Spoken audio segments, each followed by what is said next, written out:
I'm Inel and I'm from SM Development Corporation. At ngayon, itutur ko kayo sa sarili kong condo. At ito po yung kinuha kong condo na hinuhulog-hulugan ko lang ng 15,000 a month. Nag-umpisa lang ako ng 15,000 a month. At tingnan mo naman, meron na akong magandang condo.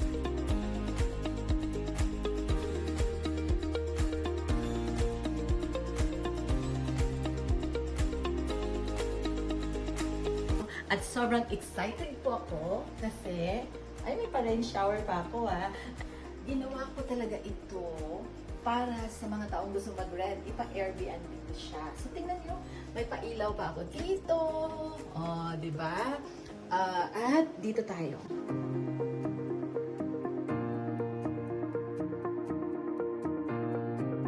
Meron kaming mga cutleries. Meron akong mga gamit sa kitchen. At gusto ko talaga yung mga gagawin ng ilaw ng ganyan.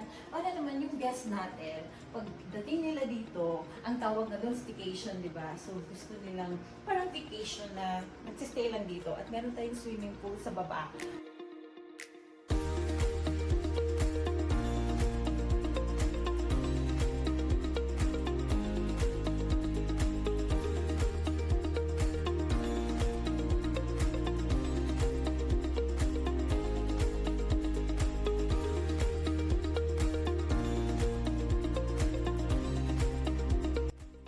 Tingnan mo, pag nakaupo ka dito, nanonood ka ng TV, parang very relaxing, di ba? Ito naman, ang kwarto.